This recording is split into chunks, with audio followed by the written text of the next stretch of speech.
party. There were rumors that the U.S. government is carrying out tests for Nigerians coming with the president for the U.S. African Leaders Summit holding in Washington, D.C.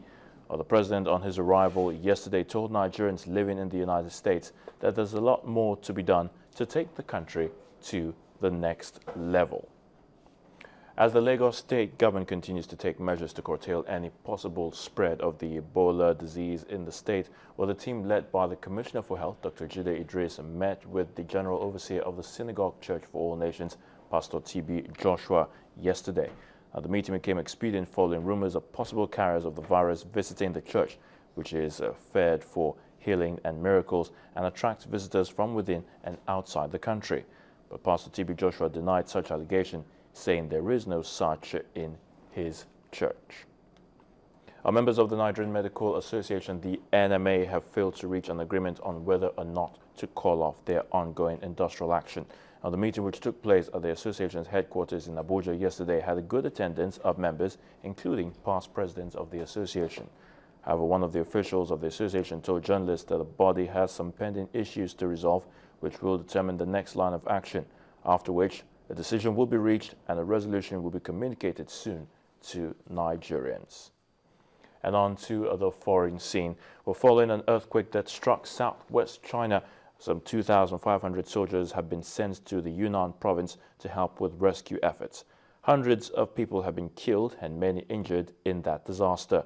Reports say the 6.1 magnitude quake struck at a depth of about 10 kilometers and is the strongest to hit the province in 14 years.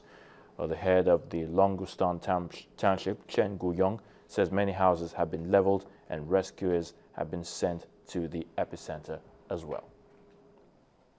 That's it on the news headlines. It's still Sunrise Daily. We'll take a break, and when we come back, the show continues.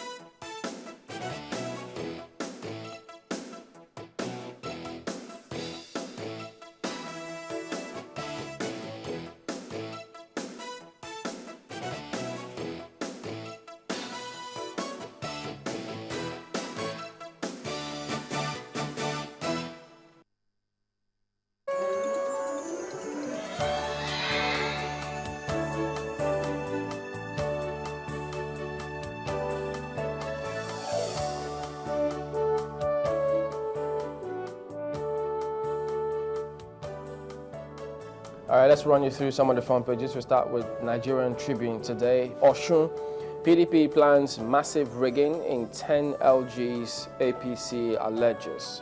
Moves National Secretariat to Oshogbo. Allegation, malicious, baseless, PDP. Well, you see the story on page 4 of the paper. And then, why there is no Ebola vaccine? UK top doctor. US to send 50 experts to West Africa. Well, the story, you see them on pages 4 and 50.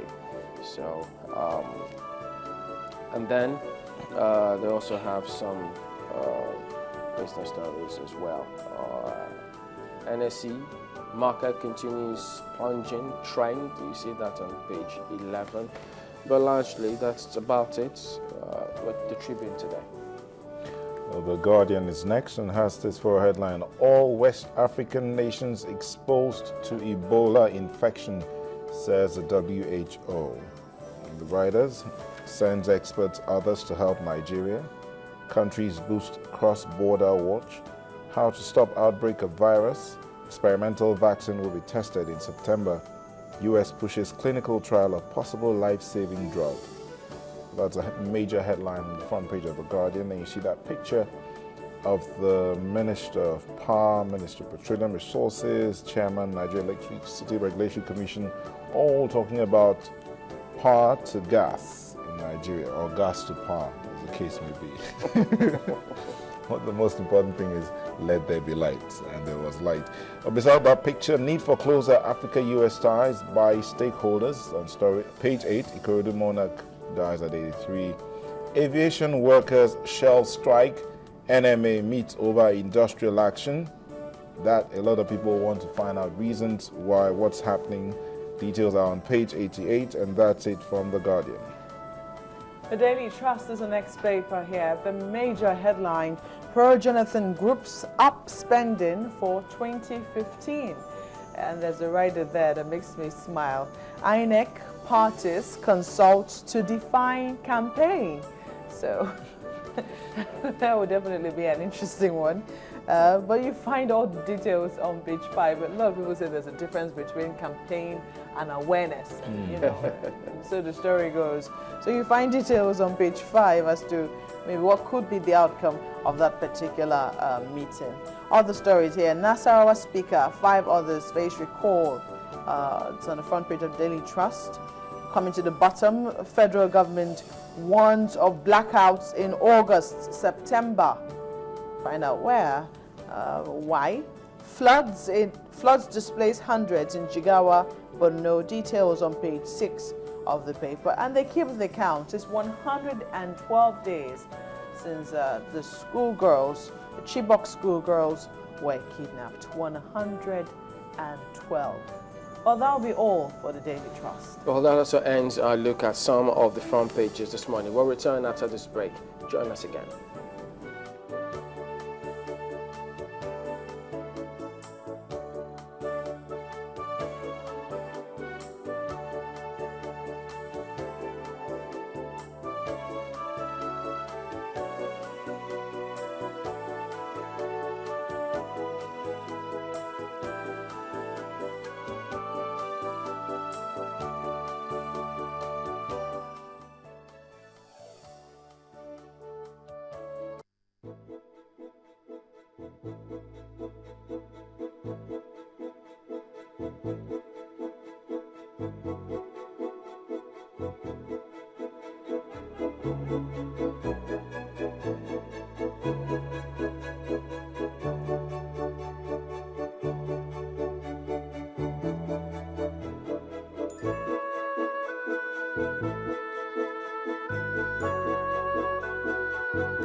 Today we focus, we'll start with education. Education, of course, we all know, key to so many things. Now with the reports that we get time and again, where Nigeria happens to account for about 10.5 million of the little over 66 million out of school children, and the Nigerian universities not making the top 400 as at last check, and then all of those challenges, we've got different issues on summits here and there about education. So we're focusing on that and how do we revamp that sector. Dr. Austin Tam George joins us now. He is the Executive Director, Institute of Communication and Corporate Studies in Lagos. Thank you for coming on this morning. Thanks for having me.